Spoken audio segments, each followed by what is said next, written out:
All right, so here we are again. I mean, you guys have seen the news Nevada put out. So a couple, again, low-level positive M3 metabolites for John Jones. Not going to affect the fight this Saturday. You know, as I was talking about it this morning, I've been on the phone with Andy Foster, State of California Executive Director, Bob Bennett, Executive Director, John's camp, his attorney, internally here with the UFC, and all of us are of the opinion, while this is, you know, it's not great that every time John fights, an issue like this comes up. However, based on the amount of testing that he's had over this last 2 months, these recent low-level positives are the best evidence I think we've seen of what these experts are telling us, and that is no re-administration of this substance and no performance-enhancing benefit. You know, we now have, I'm just looking at Nevada's release, you have, you know, 2 very low-level picogram positive bookended by 2 negative tests within, you know, a week and a half. If there was re-administration of this substance, you would clearly see the parent compound, you would see short and mid-term metabolites, which science has shown will be in existence for several weeks. So again, while unfortunate for John, I think that, you know, based on the level and the amount of testing, it's the best evidence that I've seen. I was counting the entities that are testing John right now. I've never, in the history of my experience in anti-doping, 15, 16 years, seen as many entities testing one athlete. He's got State of California individually on their own who tested him at the California event. He's got VADA on behalf of California. He's got the Nevada Commission, which has done some tests on their own with an independent collector. He's got Nevada, who has done VADA testing, and then he's got USADA testing. So 5 different entities have tested him over the first 2 months of 2019. There's not been another athlete on the planet that's ever had that happen. Jeff, to that point, why were only the NSAC tests the one that registered the positives? I mean, are these tests being applied or measured differently?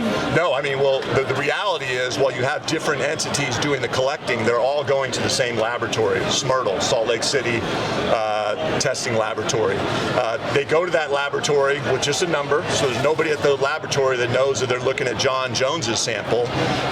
So when you look at all those facts together and you know, kind of see the layout of these negative, positive, negative, again, it's really solid science evidence of what these experts have been saying all along. And how about the dates, the 14th and 15th? As you said, bookended by clean tests. The theory, I guess, because we don't have exact science, is that the weight cut is what causes this pulsing. So why is it the 14th and 15th?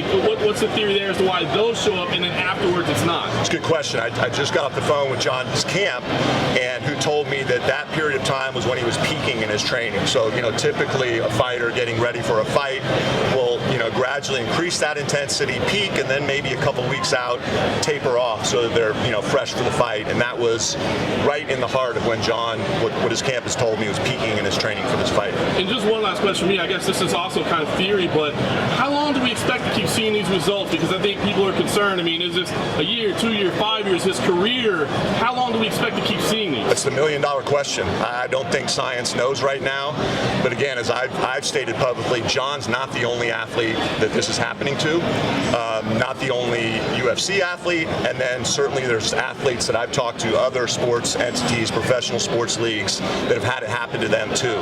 So it's becoming quite common, and I think it's just a circumstance that level, the sensitivity level of testing over the last couple of years has increased 10, not 100-fold. I mean, you're talking about, there's another professional sports league detected a 1 picogram quantity of that M3 metabolite. So I think pretty soon, and I don't even know what the next lowest measurement level is, but I think pretty soon you're going to start seeing that when they can detect 1 picogram. Again, I've laid out the example, grain of salt cut 55 million times, one of those pieces is a picogram. And you can detect 1 piece out of 55 million. It's just an incredible sensitive level.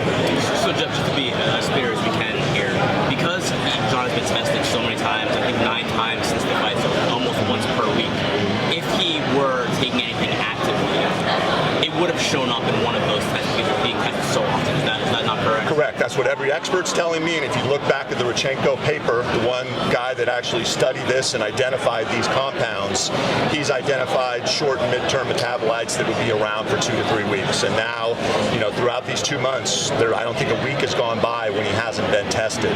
So to me, that's why this evidence now is so strong and so supportive that there was no re-administration of this substance.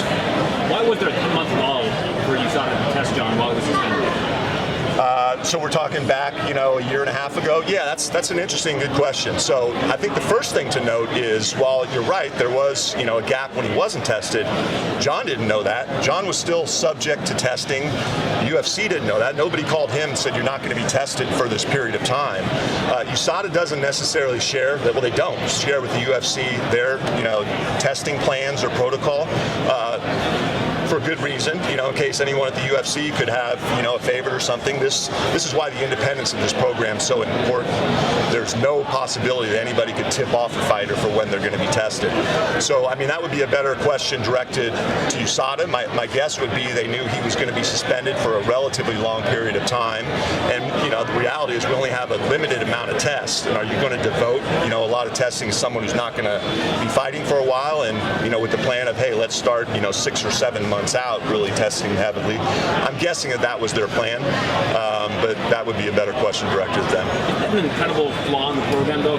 You've got suspended guys that have, top 4 banned substances not getting tested for long periods of time. Shouldn't they be subject to more stringent testing rather than less? Well, that's one thing that we looked at, and that's why we've increased our testing numbers. So I think the percentage is 40 or 50%. So we were about 2,800, for the first part of our program, and I think now we're 4,500 to 5,000.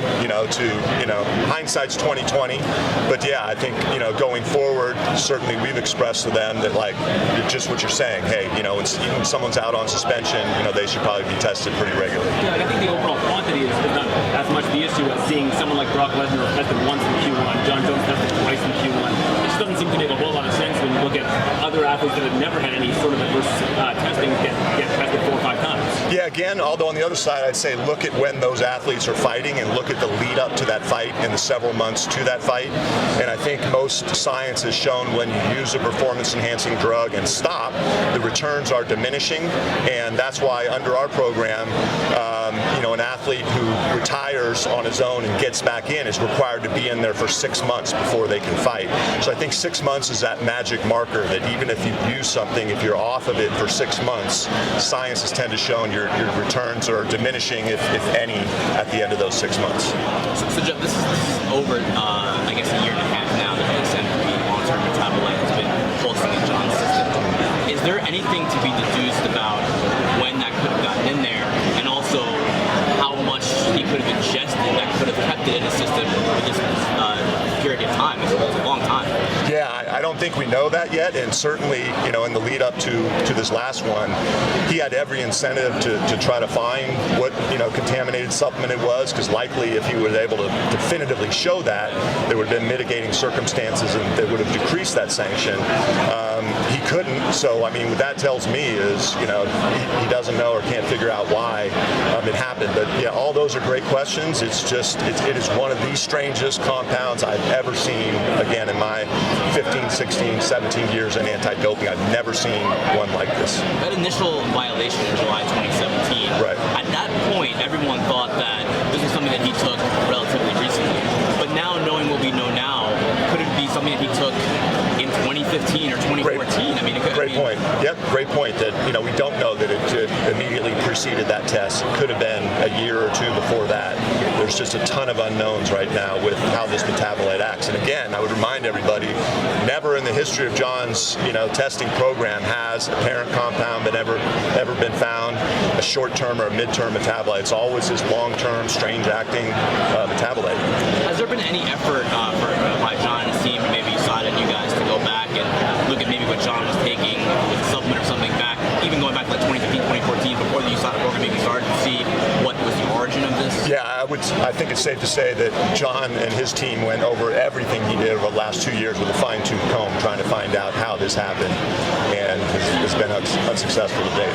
You mentioned that Grant Dawson is another UFC fighter who went through something similar. He was cleared by USADA. Right. eventually after investigation. And I believe you said recently too that there was someone else going through the same thing. Are you able to say who this fighter is? No, not now, although, eventually we will. Everything will be transparent, right? I think for good reason. For cases like this, we changed our policy so that until the case is adjudicated, then we'll be transparent. Well, the reality of what was happening is, fighters that weren't doing anything intentionally were, labeled as cheaters. Now, it's not to say that there's strict liability in our program. Our program is more than just not taking prohibited substances. You've got to be, and this case exemplifies that more than any, you've got to be super careful on what supplements you take, what prescribed medicine you're taking, almost what foods you're eating in certain countries when it comes to some meat contamination. So, John's team is probably as careful a team right now, ensuring that what goes in his system is okay. And that unnamed fighter, is it also an oral turinable as the DH? M3 metabolite, correct. Metabolite, the exact same thing, essentially. Yep. Okay. Can I just ask as a point of clarity? The term double jeopardy has been used to explain why, he's an athlete where John cannot be punished for the initial infraction when he's not being punished. Is that an across-the-board policy? Say that again. Double jeopardy is sort of used to explain why he was punished once, he can't be punished for another infraction again.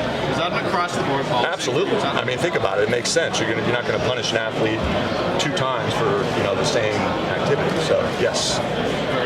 Well, that does vary though, depending on what jurisdiction and what body you're in, because there's also strict liability that some leagues have where there is something found in someone's system. True, and I don't think his question was about strict liability. It was if, say you punish someone, as John was, for strict liability, right. If that is still showing up after a year or 2 and there's no evidence that there was re-administration, you wouldn't punish them again under the strict liability provision. Yeah, and that's across the board, absolutely. You mentioned he hasn't had anything aside from a long-term, a long-term test. Does that include UFC 200? Say that one more time? The positive test for UFC 200, I think that was for protein. Those were different substances. Okay. Yep. And you can go back. There's a publicly released arbitrator decision. In that case, 40, 50 pages, which lays out all the facts in that case. The science was definitively able to show that it came from a tainted medication that he took. One he probably shouldn't have. He was punished for it. But again, in that case as well, no evidence exists that he intentionally did anything in both of these cases. Good. Last thing, not John Jones related. Khalid Murtazalia recently, I guess, was suspended 2 years by USADA. I just want to answer that situation because he fought CB Dalloway in Moscow back in September. Was not tested. He was a short notice replacement. Was not tested leading into that fight. Wasn't tested on fight night. Was tested on October 3rd, and it came back positive. He beat Dalloway in pretty violent fashion, but Dalloway's the win remains. Why does the win remain? He wasn't tested at all before the fight. Shouldn't that count? Yeah, again, I mean, you have to have evidence. I don't think anybody can definitively show that he ingested that substance before the fight.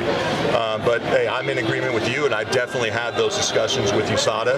That obviously the UFC's preference would be that does not happen going forward. Now, there's always a lot of variables when it comes to their ability to go out and collect a sample, especially when you're talking. We have 550 plus fighters spread throughout 46 countries.